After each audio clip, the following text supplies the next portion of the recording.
नाशिकच्या आश्रमशाळेत 9वीच्या विद्यार्थिनीने दिला बाळाला जन्म. चूक नेमकी कोणाची?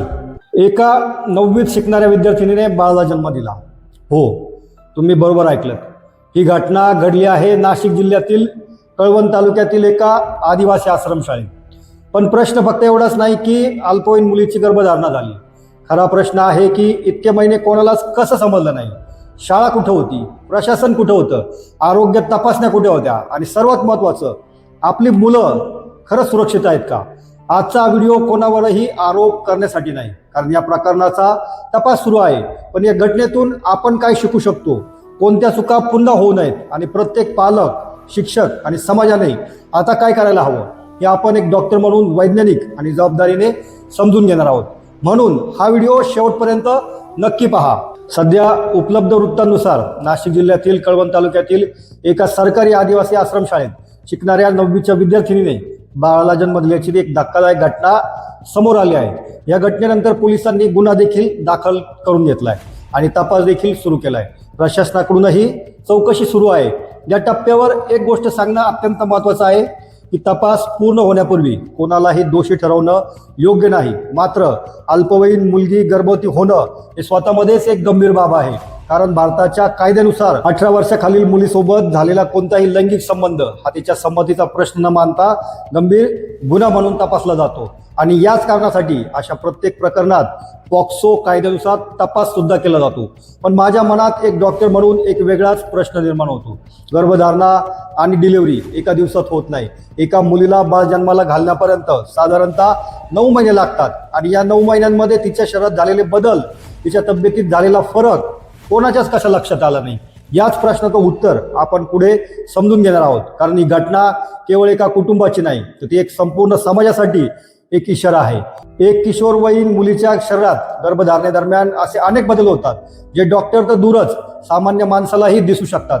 मग ते कोणाच्याच लक्षात का आले नाही? आता एक अत्यंत महत्त्वाचा प्रश्न, एखादी अल्पवयीन मुलगी गर्भवती असताना हे इतके महिने कोणालाच कसं समजत नाही? याचं उत्तर आहे, काही वेळा सुरुवातीचे महिने लक्षात येत नाही, पण पहिल्या 2-3 महिन्यात फक्त मळमळ, उलट्या, अशक्तपणा, भूक कमी जास्त होणे किंवा मासिक पाळी बंद होणे अशी लक्षणे असू शकतात. पण जसा जसा गर्भ वाढतो तसे तसे शरीरात स्पष्ट बदल दिसू लागतात. पोटाचा आकार बदलतो, वजन वाढतं, चालण्यात बदल होतो, थकवा वाढतो, कधी कधी पायांना सूजही येऊ शकते. म्हणूनच जर एखादी मुलगी नियमितपणे शाळेत राहत असेल, वसतिगृहात राहत असेल किंवा कुटुंबासोबत राहत असेल तर अशा बदलांकडे पूर्णपणे दुर्लक्ष होणं ही मात्र चिंतेची बाब आहे. मी कोणत्याही व्यक्तीवर आरोप करत नाही, कारण तपास सुरू आहे. पण ही घटना आपल्याला एक मोठा प्रश्न विचारते. आपली निरीक्षण व्यवस्था पुरेशी सक्षम आहे का? आरोग्य तपासणी किती महत्त्वाची आहे? सरकारी निवासी शाळा, आश्रमशाळा आणि वसतिगृहांमध्ये नियमित आरोग्य तपासणी अत्यंत महत्त्वाची असते. यामध्ये उंची, वजन, हिमोग्लोबिन, सर्वसाधारण शरीराची शारीरिक तपासणी, किशोरवयीन मुलींच्या आरोग्याशी संबंधित तक्रारी याची वेळोवेळी नोंद ठेवली गेली तर अनेक समस्या लवकर समोर येऊ शकतात.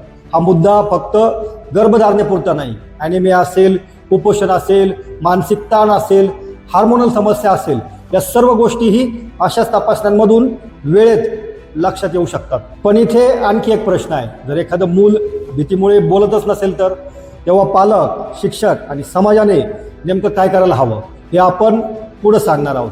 आणि हा भाग प्रत्येक आईवडिलांनी शेवटपर्यंत नक्की ऐका.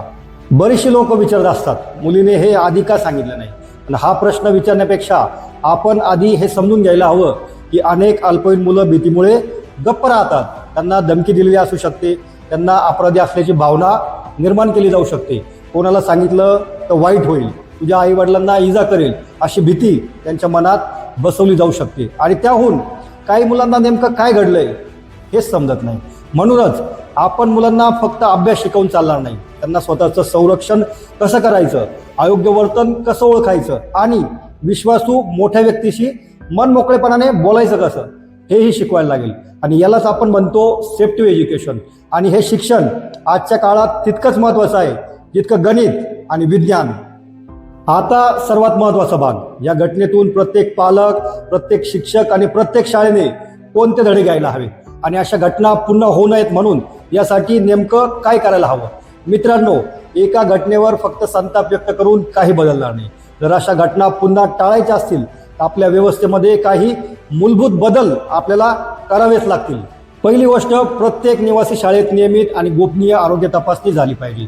विशेषतः किशोरवयीन मुलामुलींची शारीरिक आणि मानसिक आरोग्य तपासणी ही केवळ औपचारिकता नसून प्रत्यक्षात प्रभावीपणे झाली पाहिजे. दुसरी गोष्ट, प्रत्येक शाळेत विश्वासार्ह तक्रार यंत्रणा असलीच पाहिजे. मुलांना भीती न वाटता आपली अडचण तिथे सांगता आली पाहिजे. तिसरी गोष्ट, लैंगिक शिक्षण म्हणजे अश्लीलता नाही. अनेक पालक आजही या विषयावर बोलणं टाळतात, पण त्यामुळे मुलांना माहिती मिळत नाही असं होत नाही. माहिती ते इंटरनेटवरून, मित्रांकडून किंवा चुकीच्या स्रोतांकडून घेतात आणि म्हणून योग्य वयात, योग्य भाषेत आणि वैज्ञानिक पद्धतीने शरीरातील बदल असतील, वैयक्तिक मर्यादा असतील, सुरक्षितता असेल, गुड टच असेल, बॅड टच असेल याबद्दलची माहिती देणं हे खूप आवश्यक आहे. पालकांसाठी माझा संदेश आहे की आईवडिलांनो, तुमच्या मुलांनी रोज किती मार्क्स मिळवले हे विचारणे इतकंच एक प्रश्न रोज विचारा. तुझा आजचा दिवस कसा गेला? तर तुमचं मूल अचानक शांत झालं असेल, वारंवार घाबरत असेल, शाळेत जायला नकार देत असेल किंवा त्याच्या वागण्यात अचानक मोठा बदल दिसत असेल तर त्या संकेताकडे दुर्लक्ष अजिबात करू नका. मुलांशी विश्वासाचं नातं तयार करा. असं नातं की जे कुठलीही अडचण आली की सर्वप्रथम त्यांना तुमचीच आठवण झाली पाहिजे. शिक्षक आणि प्रशासनासाठी मी एवढं सांगेन की शिक्षक हे फक्त विषय शिकवणारे नसतात. अनेक वेळा ते मुलांच्या आयुष्यातील पहिले विश्वासू प्रौढ असतात. त्यामुळं विद्यार्थ्यांच्या वागण्यात, आरोग्यात किंवा मानसिक स्थितीत काही असामान्य बदल दिसल्यास त्याकडे संवेदनशीलतेने आणि जबाबदारीने लक्ष देणं अत्यंत आवश्यक आहे. प्रशासनाने अशा प्रकरणामध्ये तातडीने निष्पक्ष आणि पारदर्शक तपास करून जबाबदारी निश्चित केली पाहिजे. कारण प्रत्येक मुलाचं सुरक्षित बालपण हा त्याचा मूलभूत अधिकार आहे. मित्रांनो, ही घटना केवळ आश्रमशाळेची नाही, ती एक संपूर्ण समाजासाठी एक आरसा आहे. आज प्रश्न फक्त एवढाच नाही की चूक कोणाची होती. प्रश्न असा आहे की उद्या अशी दुसरी घटना घडू नये म्हणून आपण आज काय करणार आहोत. जर हा व्हिडिओ पाहिल्यानंतर एखादा पालक आपल्या मुलाशी मोकळेपणाने बोलेल, एखादा शिक्षक एखाद्या विद्यार्थ्याकडे अधिक संवेदनशीलतेने लक्ष देईल किंवा एखादा मूल धैर्याने मदत मागेल तर या व्हिडिओचा उद्देश पूर्ण होईल. या विषयावर तुमचं मत कमेंटमध्ये नक्की लिहा. पण एक विनंती, कृपया पीडित अल्पवयीन मुलीची ओळख उघड होईल अशी कोणतीही माहिती शेअर करू नका आणि तपास पूर्ण होण्यापूर्वी कोणावरही आरोप सुद्धा करू नका. हा व्हिडिओ जास्तीत जास्त पालक, शिक्षक आणि विद्यार्थ्यांपर्यंत नक्की पोहोचवा. अशाच आरोग्य, सुरक्षा आणि वैज्ञानिक माहितीवर आधारित व्हिडिओसाठी डॉक्टर गोरे वेलनेस चॅनलला सबस्क्राईब करायला विसरू नका. नमस्कार, मी डॉक्टर गोरे, तुमचा ऑनलाईन फॅमिली डॉक्टर आणि तुमचं आरोग्य हीच माझी जबाबदारी. भेटूया पुढच्या व्हिडिओमध्ये. तोपर्यंत स्वतःची आणि आपल्या मुलांची काळजी घ्या. जय हिंद, जय महाराष्ट्र.